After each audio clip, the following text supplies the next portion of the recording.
Welcome everyone to the market and economic overview for Q1 of 2023. My name is Brett Sebion. I'm part of the Emerge 360 team here at TrustPoint. In review, TrustPoint manages the Emerge 360 portfolios. They monitor the investments. They make any changes based on their research and our research providers that we partner with.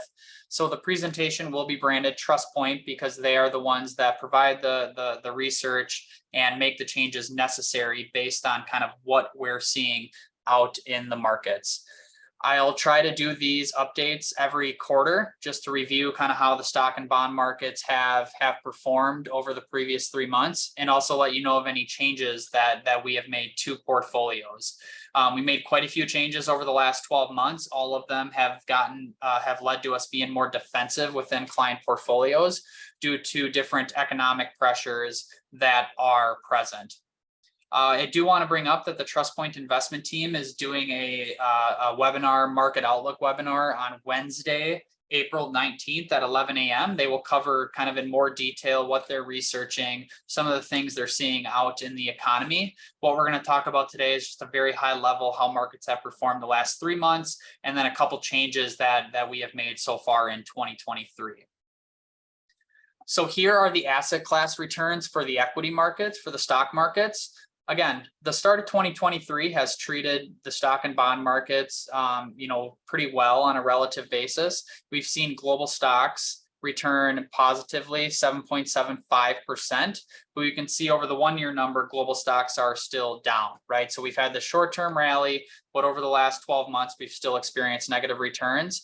And that same story can apply for different asset classes within the equity market. So you can see every asset class within the stock market were positive over the last 3 months, with the exception of US small cap value. But we can see over the 1-year number, every single asset class has had negative returns, right? So again, these tend to happen in long-term downtrends. We tend to get these bear market rallies where we get these 2, 3, 4 months of pretty good returns. And that's what we've seen so far in 2023. Same story can be applied to the fixed income market. So we've had global bonds and US bonds up about 3% year to date, but the 1-year numbers are still negative, right? And you can see that whether we're just talking about global or US bonds or the asset classes within fixed income markets. So again, the first 3 months of the year have treated both stocks and bonds pretty well, but the long-term trend is still down. And as a result, we remain defensive within client portfolios. This is a snapshot of how we're currently allocated. So for example, if you're invested in a balanced growth portfolio at Emerge, and we had no biases in the market between equities or fixed income, we would be 50% stocks, 50% bonds within a balanced growth strategy. What this is telling us is that we are 7% underweight stocks relative to our target and 7% overweight bonds relative to our target. So we remain defensive, right? Underweight stocks, overweight bonds for various reasons. A lot of those issues emerged in 2022. We talk about inflationary pressures, increasing interest rates, the Eastern European crisis, slowing economic activity, which is more of what we're kind of focusing on now. But we've made several changes over the last 12 months that have led us to continue to have this defensive posture. There were 2 changes made so far in 2023, and they're highlighted in green. The 3 above were changes that we talked about at the end of 2022 that we made throughout the year, but the ones in green have been done in Q1 of 2023. So we decreased equity exposure by 2% and increased fixed income exposure by 2%. So this was the last change that brought us to 7% underweight equities and 7% overweight fixed income. What this visual is showing, the tactical asset allocation that is in place. We most recently made a trade, actually just last week of April 10th. We didn't change any of the broad allocations between stocks or bonds, but within equity part of our portfolios, we got more defensive. And what I mean by that is that we placed trades that cut our exposure to the more cyclical and sensitive parts of the market.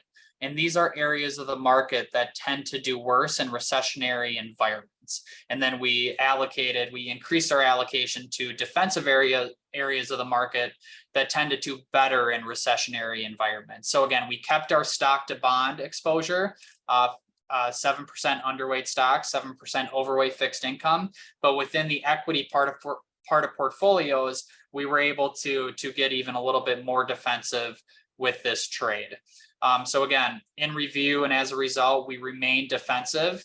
We understand that there's going to come a time when these changes will be reversed, right? And we're going to want to add risk. We're going to want to, add to areas of the market that are going to do well when stocks are going up, not down.